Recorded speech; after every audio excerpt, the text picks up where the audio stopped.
A lot of people tell me that they want to start ranching, but they're broke. They don't have money, and they don't have a family that can, give them the land or help them out with seller financing. The truth is, you can start with little money, but it's probably not what most people think it looks like. Now, most people think that it's about buying land and then buying 100 cows and going straight to that, cowboy lifestyle, have a horse saddle, maybe you're using ATVs. Well, reality is that banks don't just lend money to people who want to live a cowboy lifestyle. Let's be honest. There's so many other ways to have cattle than, just have a cow-calf operation with 100 head and land. Reality is, if you're just starting out and you don't have very much money, you're probably not going to start by buying 100 head.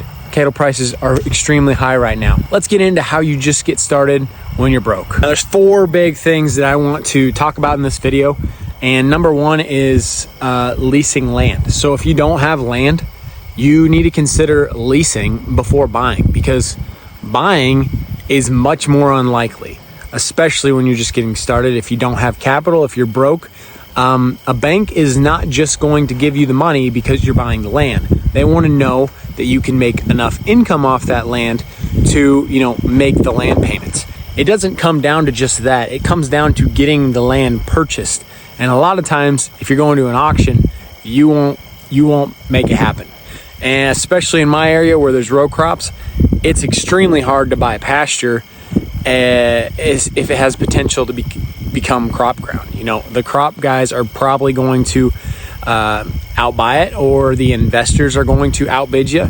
So if you're broke and you're just getting started, leasing is something you need to consider. Next is one that probably isn't exactly what people want to hear, but it's a reality for some people. Custom grazing. It's where you offer to basically run cows for somebody who owns the cows.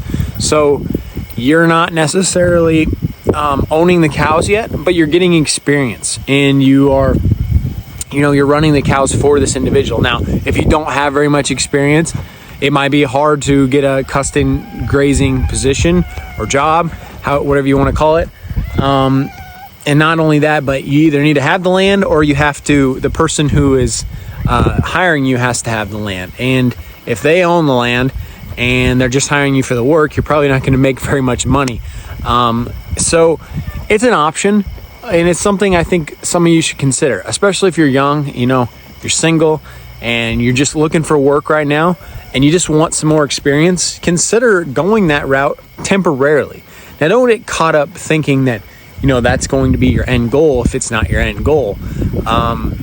Make sure you have, an exit strategy from that position, and maybe you're working at saving up cash in that meantime to buy your own land, or lease your own land, or lease your own, cows, or buy your first few steers. And that gets me right into the next one, which is start with 2 to 3, 4, 5, maybe pairs, or and just calve them out, or go like the steer route, like 3 steers right here. Maybe you try direct to consumer, or maybe you just fatten them out, take them back to the sale barn, and see if you can make some money that way. Or a cheaper route is go bottle calves. Buying these steers when they were 800 pounds, or 600 pounds, they're pretty expensive right now. And so there's a lot of money you have to have even for just 3 steers, especially if you're broke. So bottle calves are another good route.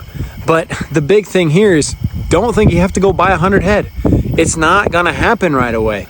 Consider starting small. And any good investor typically starts small, builds the profit system. They figure out how they're going to make money, and then they scale after that. They make sure that they can be profitable, and then they scale after the fact. And the last one is also probably a big reality for a lot of you. Think of it at first as a side hustle. Now, don't think that you're going to have, that work-life balance if you're doing this as a side hustle. This takes a lot of time.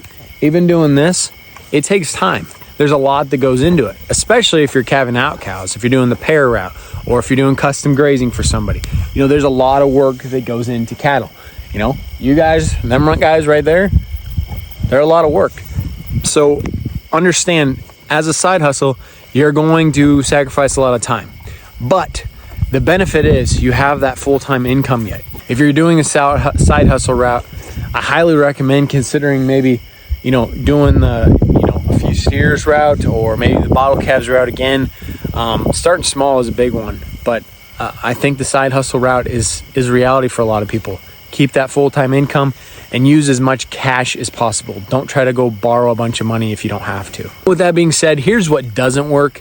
Going to the bank and maybe somehow sweet talk the bank or a credit union or an FSA or somebody to give you a big note, and you go try to buy a piece of land. Maybe it's an 80, and then you go buy some cows right now and they're all-time market highs, and it forces you to be married to it instantly when you haven't even got any experience yet. You don't have enough experience. You don't have time on your side with the market. It's at all-time highs. It's not a great time to just get started.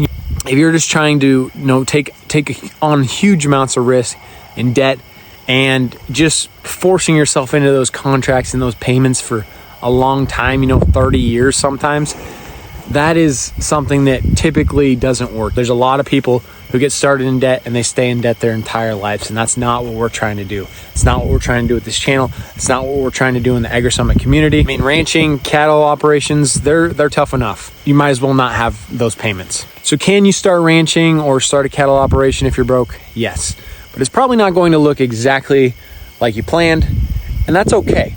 I want you to keep an open mind and look at what other people are doing in your area, because in your area, it might make more sense to go one route than the other. If you like the content, I'd appreciate the subscribe, like, share with 10 friends. And as always, God bless.